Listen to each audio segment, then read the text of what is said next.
আপনি রাস্তায় হাঁটছেন বানরের মূর্তি নিয়ে, বানরের সাথে আপনার কি সম্পর্ক? বানরের সাথে বাঙালি সংস্কৃতির কি সম্পর্ক? আমরা কি বানর থেকে আসছি? তাহলে বানরের মূর্তি আমি হাটে নিয়ে হাঁটবো কেন? বানর থেকে আসছে কারা? ওই যে শনিবারে যারা মাছ ধরতে নিষেধ করা হয়েছিল তারপরেও মাছ ধরেছে, আল্লাহ পাক বলছেন ওদেরকে বানর বানিয়ে দিয়েছে। জানেন না এটা? পড়েন, পড়াশোনা করেন। পড়াশোনা না করলে আমার সব কথা বুঝতে পারবেন না হয়তোবা। যদি বুঝতে না পারেন আরও একবার লেকচার শুনেন, রিপিটেড শুনেন, তারপরে আবার চেক করেন, ক্রস চেক করেন। একটা প্রজন্মকে আল্লাহ বানর বানিয়ে দিয়েছিলেন, কোরআনে দলিল আছে। আমরা কি সেই প্রজন্ম? তাহলে বানরের মূর্তি নিয়ে রাস্তায় হাঁটবো কেন? কেন? আপনি পেঁচার সাথে আপনার কি সম্পর্ক? পেঁচা কি আমার ভাগ্যের প্রতীক? এত বাঙালি বাঙালি করে চিৎকার করেন, তাহলে আপনি এগুলো পড়ছেন কেন? কথা বলেন। আমাদের বাপ দাদারা বাঙালি ছিলেন, খাঁটি বাঙালি, তাহলে আমরা কেন এখন জয়ীফ বাঙালি হলাম কেন? জাল বাঙালি হলাম কেন? আপনার বাসার কমোড পর্যন্ত ইংরেজদের আদলে গড়া। সবকিছুই খাবার অভ্যাস, খাদ্যাভ্যাস, আপনি পিৎজা বার্গার ছাড়া খাইতেই পারেন না। খাদ্যাভ্যাস ইংরেজদের। তারপরে খাওয়া হালাল না হারাম সেটা প্রশ্ন করছি না আমি। আপনি প্যাশনেট না তো আমাদের সংস্কৃতি নিয়ে? আমাদের সংস্কৃতির মূল জায়গাটা কই? পাঞ্জাবি পায়জামা তো পরছেন না, এটা আমাদের সংস্কৃতি ছিল। ঢিলেঢালা পোশাক পরতাম। আমাদের সংস্কৃতি ছিল মাছে ভাতে বাঙালি। ওই মাছ তো ফরমালিন দিয়ে সব নষ্ট করে ফেলেছেন। মাছেও ভেজাল, ভাতেও ভেজাল। পুকুর সব ভরাট করে ফেলতেছেন, নদীগুলো শুকায় যাচ্ছে। নদীমাতৃক বাংলাদেশ, নদী কোথায়? নদীতে পানি কোথায় বলেন? পানির ন্যায্য হিস্সাই বা কোথায়? আমাদের কি পানির ন্যায্য হিস্সা দেয়া হচ্ছে? তাহলে আমরা কি দাস হয়ে থাকবো নাকি? আল্লাহ পাক আমাদেরকে বোঝার তৌফিক দান করেন। সংস্কৃতি দেখেন, সংস্কৃতি কি ছিল আমাদের? আমাদের বাপদাদাদের যুগটা চলে যান, ওই ফজরের আগে তারা ঘুম থেকে উঠতেন। আসসালাতু খায়রুম মিনান নাওম, কানে গেলে ঘুম থেকে উঠে যাইতেন, নামাজ পড়তেন। বাংলার ঘরে ঘরে কোরআন তেলাওয়াত শোনা যাইতো। এখন কি শোনা যায়? ফজরে পুরা ঘুম। প্রথম কাতারে আপনি যে কয়টা মানুষকে পাবেন তার মধ্যে 90% দাড়ি পাকা। যুবকদেরকে আপনি পাবেন না। এরা ঘুমাচ্ছে রাত 3টায় 4টায়, 3-4টা পর্যন্ত এরা ফেসবুক, ইউটিউব, টিকটক এবং মেয়েদের সাথে হারাম অ্যাফেয়ার্স। এই ছেলেরা কি আদতে বাঙালি? এরা কি বাঙালি? না আমরা মুসলমান হতে পেরেছি ঠিক মতো, না বাঙালি হতে পেরেছি ঠিক মতো। যখন ইংরেজ বিরোধী বিদ্রোহ চলছিল না, তখন বাঙালিরাও কবিতা লিখেছিল হিন্দিতে। আপনারা তো এগুলো হিস্ট্রি পড়েনও না। তখন তারা বলতেন, একটা স্লোগান দিতেন, सरफरोशी की तमन्ना अब हमारे दिल में है, देखना है जोर कितना बाजुए कातिल में है। বুঝেন না এই কথা? আমাদের মনের মধ্যে এখন सरफरोशी की तमन्ना, স্বাধীনতার চেতনা আমাদের মনের মধ্যে এসেছে। দেখার বাকি আছে জালেমের বাহুতে কত শক্তি আছে। আপনারা এখন কাজী নজরুল ইসলামের কবিতা পড়েন না। এক ভাই কবিতা আবৃত্তি করেছিলেন এখানে, খুব সুন্দর হয়েছে, মাশাআল্লাহ মাশাআল্লাহ। এগুলোর চর্চা কোথায়? সংস্কৃতি নিয়ে যে আমরা এত বড়াই করি, বলেন বাঙালির সংস্কৃতির চর্চা কোথায়? কাজী নজরুল ইসলামের কবিতা আমরা আমাদের পাঠ্যপুস্তকে পড়েছি। ওমর রাদিয়াল্লাহু আনহুকে নিয়ে কবিতা ছিল, মনে আছে? মনে নেই, ভুলে গেছেন? আমরা পড়েছি, মনে নেই আপনাদের? আস্তাগফিরুল্লাহ। উমর ইবনুল খাত্তাব, আমিরুল মুমিনিন, তোমার কি জানি, তোমার স্মৃতি আজানের ধ্বনি না, জানে না মুয়াজ্জিন। আমি ভুলে গেছি, অনেকদিন আগে পড়াইগুলো, আমি চর্চা এখন করি না। তো মুয়াজ্জিন জানে না যে হে আমিরুল মুমিনিন, তোমার স্মৃতিতেই এই আজান দেয়া হচ্ছে। মানে আমিরুল মুমিনিনের যে স্বপ্ন, এখান থেকে কিন্তু আজানের ইয়াটা আসছে। আর যায়েদ ইবনে সাবিত রাদিয়াল্লাহু আনহু স্বপ্ন থেকে তিনি হেঁটে যাচ্ছেন, একবার উটের পিঠে ভৃত্যকে বসালেন আর ভৃত্যকে নামালেন, তিনি উঠলেন, উনি নামলেন, ভৃত্যকে উঠালেন, এভাবে পায়ে হেঁটে হেঁটে বাইতুল মুকাদ্দাস পর্যন্ত গেলেন। জানেন না আপনারা এগুলো ঘটনা? কোথায় এগুলো? কোথায় এখন বলেন? আছে পাঠ্যপুস্তকে? ঢাক, ঢোল, দুগি, তবলা কি শুরু করেছেন আপনারা? আসলে বাঙালি সংস্কৃতি বলতে কি বোঝাচ্ছেন? আহমেদ সফার নাম শুনেছেন? তাকে ছাড়া আপনি বাঙালি সংস্কৃতি কোথায় পাবেন? এই বাঙালি সংস্কৃতির ভিতরে এই যে ওলামায়ে কেরামের অবদান, এটা আপনি কিভাবে অস্বীকার করছেন? আমরা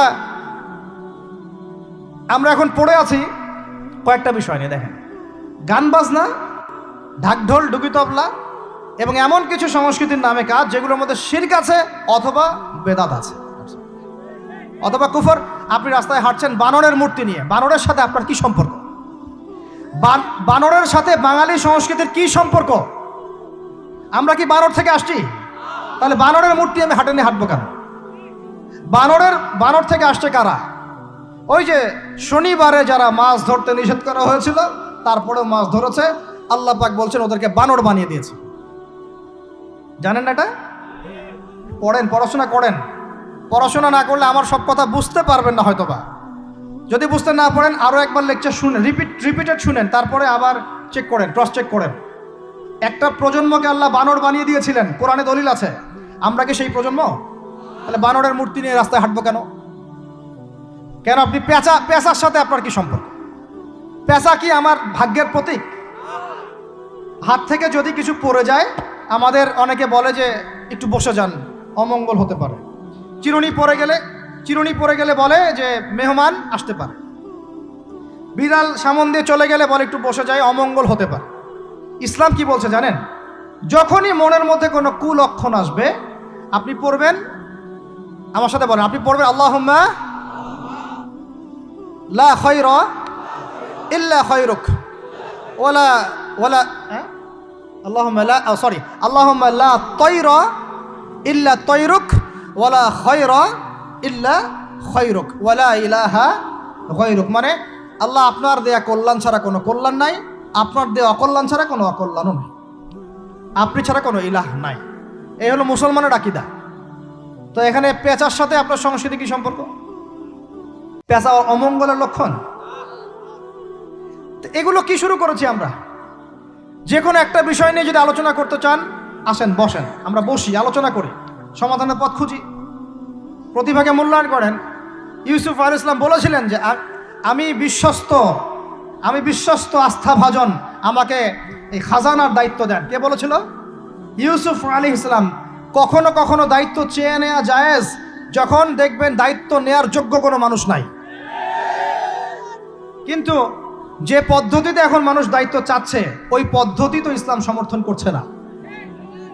এখানে আপনি একজন ট্রান্সজেন্ডারকে দেখছেন মানুষের ঘরে ঘরে গিয়ে ভোট চাচ্ছে, একজন হিজড়াকে দেখছেন মানুষের ঘরে ঘরে গিয়ে ভোট চাচ্ছে, নারী থেকে পুরুষ হচ্ছে, পুরুষ থেকে নারী হচ্ছে, তাও আবার ভাই ওইদিকেই।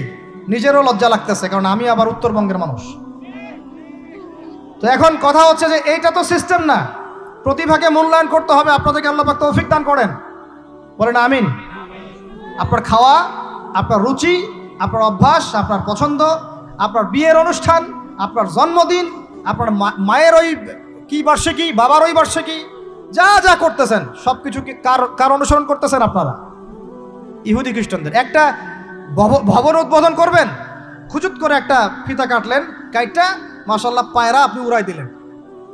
তো এই পাখি কি আমার কল্যাণ নিয়ে আসবে? হ্যাঁ, এই পায়রা আমার কল্যাণ নিয়ে আসতে পারে? ওইখানে দাঁড়ায় 2 রাকাত নামাজ তো পড়তে পারতেন, পরে আল্লাহর কাছে দোয়া করতে পারতেন, আল্লাহ আমি এই কাজটা শুরু করলাম, আল্লাহ তুমি বরকত দান করো। আমার সংস্কৃতি। একটা দোকান করেছেন, বাড়ি করেছেন, শুরুতেই আপনি ডিজে পার্টি দিলেন, ডিজে পার্টি, সুবহানাল্লাহ। সূরা বাকারার তেলাওয়াত তো দিলেন না।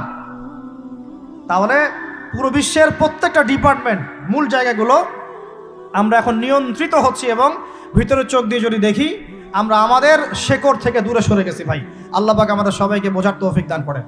কথা বললে অনেক কথা বলতে পারতাম, আজকে আর বলতেছি না, শেষ করে দিই। আরেকটা পয়েন্ট বলবো, খালি লাস্ট পয়েন্ট, সেটা হচ্ছে ধর্মীয় অঙ্গনে।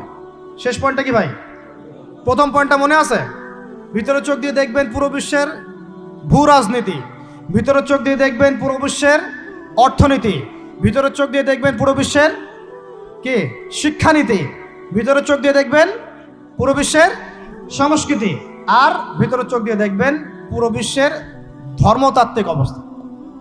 আমি অন্যান্য ধর্মগ্রন্থগুলো নিয়ে কথা বলছি না, ওগুলো আমি স্টাডি করছি, ইনশাল্লাহ ওগুলো নিয়ে পরে কথা হবে। এখন আমি ওই জায়গায় আসি নাই যে ওইখান থেকে প্রত্যেকটা বিষয়ে ডিবেট করে করে ওদের সাথে আমি বাহাসে যাব, এরকম কোনো জায়গায় আমি এখনো পৌঁছাই নাই। আর এটার দরকার আছে, কারণ সারা দেশে খ্রিস্টান মিশনারিদের তৎপরতা বেড়েছে। এই জন্য আমাদেরকে তুলনামূলক ধর্মতত্ত্ব পড়তে হবে, ওদের সাথে আমাদেরকে বাহাস করতে হবে, এই ভাইদেরকে ফিরিয়ে আনতে হবে। অনেকে টাকার কারণে উত্তরবঙ্গের দিকে, দক্ষিণবঙ্গে আপনার পাহাড়ি এলাকার দিকে এগুলোর তৎপরতা প্রচুর বেড়ে গেছে। আমরা তো মাশাআল্লাহ মিলাদ আর জিলাপি আর খোরমা আর কিয়াম নিয়ে দাঁড়িয়ে আছি। ভিতরে যে ইসলাম কোথায় চলে যাচ্ছে আমরা তো জানি না। আল্লাহ পাক আমাদেরকে বোঝার তৌফিক দান করেন। আরও বেড়েছে, ওই যে একটু আগে আপনারা আলোচনা করছিলেন কাদিয়ানি মতবাদ, এটা বাড়ছে।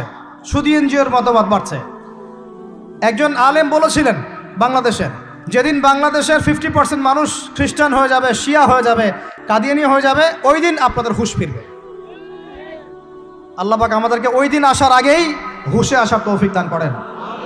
সব ইখতিলাফি বিষয়গুলো ভুলে যান, মুমিনদের সাথে থাকেন, ওলামায়ে কেরামের জামাতের সাথে থাকেন, ছোটোখাটো বিষয় নিয়ে তর্ক করা বন্ধ করেন, ইস্যু পাগল হওয়া বন্ধ করেন, ডিভাইস আসক্তি বন্ধ করেন, এই শোডাউনগুলো বন্ধ করেন, মূল জায়গাগুলোয় কাজ করেন। সালাত, তাহাজ্জুদ, হালাল রিজিক, আদর্শ পরিবার গঠন, ঠিক আছে, দাওয়াতের মেহনত, সৎ কাজে আদেশ, অসৎ কাজে নিষেধ, এগুলোতে মনোযোগী হন। আল্লাহ পাক ইনশাআল্লাহ আমাদেরকে তৌফিক দান করবেন ইনশাআল্লাহ। কারণ আল্লাহ ওয়াদা করেছেন, ইন তানসুরুল্লাহ ইয়ানসুরুকুম, তোমরা আল্লাহকে সাহায্য করো, আল্লাহ তোমাদেরকে সাহায্য করবে ইনশাআল্লাহ। কিন্তু ওয়াইন তাতাওয়াল্লাহ, তোমরা যদি সাহায্য না করে মুখ ফিরে চলে যাও, তাহলে ইয়াস্তাবদিল কওমান গায়রাকুম, আল্লাহ পাক অন্য কওমকে তোমাদের জায়গায় নিয়ে আসবেন, তোমাদেরকে সরাই দিবেন। সুম্মা লা ইয়াকুনু আমসালাকুম, তারা তোমাদের মতো অপদার্থ হবে না। নাউযুবিল্লাহ। আমরা চাই আল্লাহ যেন আমাদেরকে সরিয়ে না দিয়ে আমাদের দ্বারাই খেদমত নেন। আল্লাহ পাক কবুল করেন। আমাদের এই পুরো প্রজন্মটাকে আল্লাহ পাক তওবা করে ফিরে আসার তৌফিক দান করেন। বিশ্বের বুকে ওমর রাদিয়াল্লাহু আনহুর সময় আমরা যেমন মাথা উঁচু করে বাঁচতাম, ওইভাবে বাঁচার তৌফিক দান করেন। এমন একটা জায়গায় পুরো জাতিকে নিয়ে যাওয়ার তৌফিক দান করেন যেন আমাদের ভয়ে ওরা থরথর করে কাঁপা শুরু করেন। এগুলো বললে অনেক কথা, বললে কথা অনেক দিকে চলে যায়। কথা হচ্ছে, আমরা বিগত 70 বছরে আমরা একটা মিসাইল বানাতে পারি নাই এখন পর্যন্ত। কথা অনেক গভীর।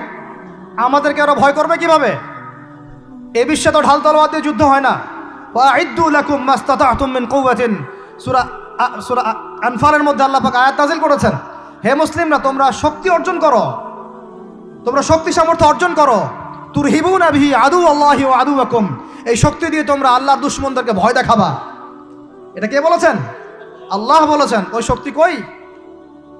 তা আমরা আপোষে লড়াইয়ে পড়ে আছি, আঞ্চলিক রাজনীতি নিয়ে পড়ে আছি, ভাইয়ে ভাইয়ে মারামারি কাটাকাটি করছি, আমরা গীবত সমালোচনার রাজনীতি করছি, মূল শক্তিটা আমরা অর্জন করতে পারছি না। আল্লাহ পাক আমাদেরকে সেইটা বোঝার তৌফিক দান করেন। চিন্তা করবেন না, চিন্তা করবেন না, আমরা যদি করতে পারি আল্লাহ পাক আমাদের হাতেই বিজয় দিবেন ইনশাআল্লাহ। আর এটাও চিন্তা করবেন না, নিশ্চিত থাকেন যদি আমরা করতে না পারি আল্লাহ আমাদের একটাকেও জীবিত রাখবে না, একটাকেও না।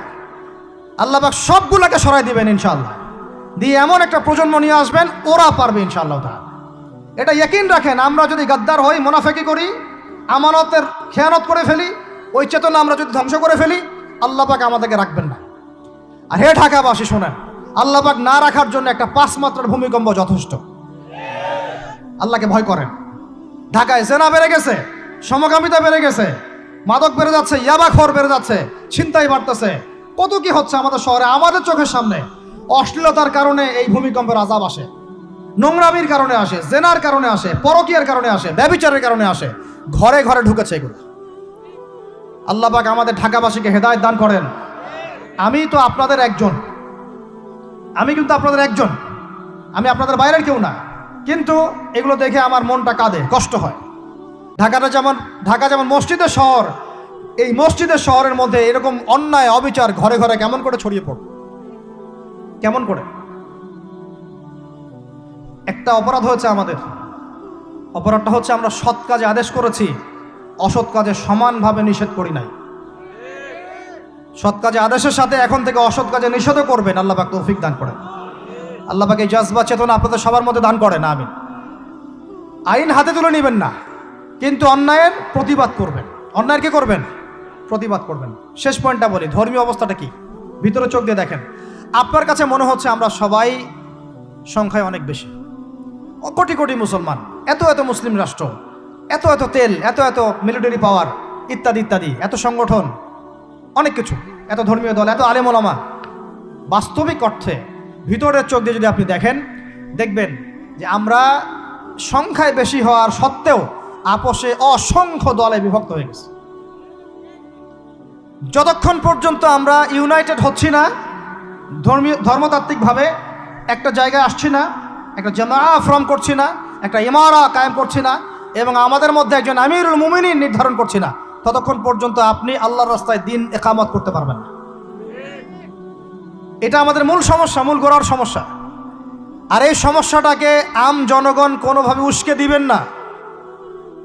আপনারা ওলামায়ে কেরামদের মধ্যে বিভক্তি বাড়াই দিবেন না, উস্কে দিবেন না, অনলাইন গরম করবেন না, চুপ করে থাকবেন। কিছু বলার যদি না থাকে চুপ করে থাকেন, তা বলার দরকার নাই। ওলামায়ে কেরামদেরকে একটা জায়গায় বসতে দেন। তারা যদি একটা জায়গায় বসে, একটা টেবিলে বসে, একে অপরের সাথে মোয়ানাকা করে, চা খায়, সালাম বিনিময় করে, ইনশাআল্লাহ দেখবেন ঐক্য হয়ে গেছে ইনশাআল্লাহ। এবং ওলামায়ে কেরামরা যখন আমাদের রাজনীতিবিদদের সাথে থাকবেন, একটা ঐক্যবদ্ধ শক্তি হবে, তখন দেখবেন রাষ্ট্র, অর্থনীতি, রাজনীতি এবং ধর্মতাত্ত্বিক সব দিক দিয়ে এগিয়ে যাবে ইনশাআল্লাহ। এই জিনিসটার ঘাটতি আছে আমাদের মধ্যে। আমরা অনেক সময় মনে করি ও পলিটিশিয়ানের সাথে আমার চলার দরকার নেই, ও তাগুত, ও কাফের, ও মুশরিক, ও এটা ওইটা।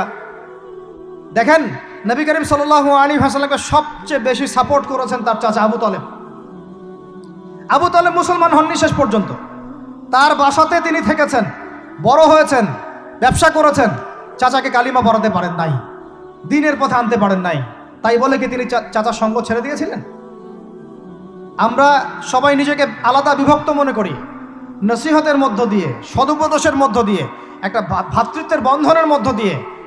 সবাই তো আর খারাপ না রে ভাই, সবাই কি খারাপ?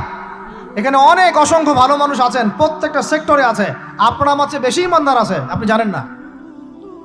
প্রত্যেক ডিপার্টমেন্টে আপনার আমার চেয়ে বড় বড় ইমানদাররা আছে, কিন্তু পরিবেশ পরিস্থিতির কারণে হয়তোবা তারা তাদের ইমানটাকে জাহির করতে পারছে না। আমরা উগ্র হব না, তাদের প্রতি আমরা নসিহত করব, নরম হব, সবর করব, দাওয়াত দিব, এবং তাদেরকেও আমরা আমাদের একটা প্ল্যাটফর্মে আনার চেষ্টা করবো ইনশাআল্লাহ। এভাবে যখন আস্তে আস্তে মেহনতগুলো বাড়তে থাকবে, 10টা বছর দেখেন, 10টা বছর পরে দেখবেন চিত্র পাল্টে গেছে ইনশাআল্লাহ।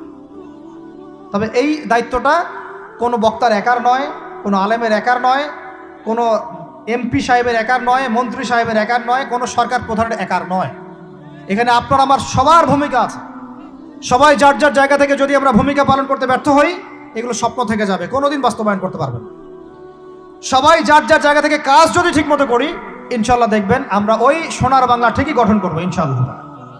আল্লাহ পাক আমাদের সবাইকে ধর্মীয় অঙ্গনের ভেদাভেদটাকে দূর করার তৌফিক দান করেন। ধর্মীয় অঙ্গনের ভেদাভেদটা সবচেয়ে কালো হয়েছে আমাদের জন্য। ধার্মিকরা যদি একটা জায়গায় থাকতেন, তারা যদি সমাজের মধ্যে এরকম বিভিন্ন দলে দলে বিভক্ত হয়ে আলাদা আলাদা হয়ে না যেতেন, তাহলে দেখতেন আজকে থেকে 40 বছর আগেই বাংলার জমিনে দিন কায়েম হয়ে যেত। আল্লাহ রাব্বুল আলামিন আমাদেরকে ভিতরের চোখ জাগ্রত করার তৌফিক দান করেন। আর যারা স্পষ্ট মুশরিক, স্পষ্ট শিরিক করছে, স্পষ্ট বেদাতি এবং স্পষ্ট মুনাফিক, যারা জালেমের পক্ষ নেয়, ওদের সাথে ঐক্যের কোনো দরকার নাই। ওদেরকে ছাড়াই আমরা চলবো ইনশাআল্লাহ। সময়ে ওদেরকে মিটিয়ে ফেলবে ইনশাআল্লাহ। সময়ের স্রোতে ওরা ধুলার মতো উড়ে যাবে ইনশাআল্লাহ, কিচ্ছু করতে পারবে না ইনশাআল্লাহ। কারণ মুনাফিকদের সাথে ঐক্য হয় না। মুনাফিকদের সাথে কি ঐক্য হয়? মুনাফিকদের সাথে ঐক্য হয় না, মুশরিকদের সাথে ঐক্য হয় না।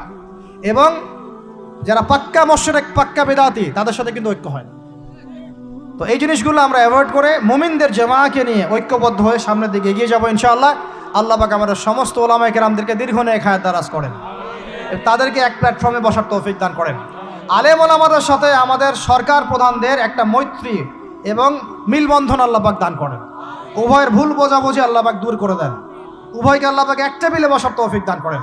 আল্লাহ পাক উভয়কে নিয়ে একটা শক্তিশালী রাষ্ট্র গঠনের তৌফিক দান করেন ইনশাআল্লাহ। দেখবেন যদি এভাবে আমরা কাজ করতে পারি। আর আমাদের তরুণদের দায়িত্ব কি?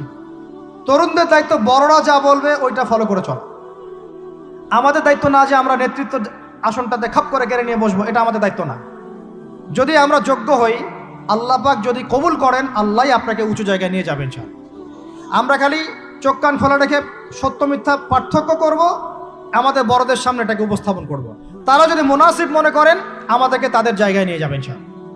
এবং আমাদের কাজ হচ্ছে ইলম অর্জন করা, তাজকিয়া অর্জন করা, বেশি বেশি আমল করা এবং ওলামায়ে কেরামের সহবতে থাকা, এবং এই জাতিটাকে নিজের একক জাতি মনে করা, আলাদা মনে না করা। আমরা সবাই মিলে এক জাতি, মনে রাখবেন, আমরা সবাই মিলে এক জাতি। সরকার প্রশাসন, আমজনগণ, ওলামায়ে কেরাম, যুবক যুবতী, তরুণ তরুণী, আমাদের সন্তানরা সবাই মিলে আমরা একটা মুসলিম জাতি। মনে থাকবেন ইনশাআল্লাহ, বিভক্তির দিকে যাবেন না, ঐক্যবদ্ধ থাকেন, বিজয় আমাদের হবে ইনশাআল্লাহ। আল্লাহ রাব্বুল আলামিন আমাদের সবাইকে কথাগুলো বোঝার তৌফিক দান করেন।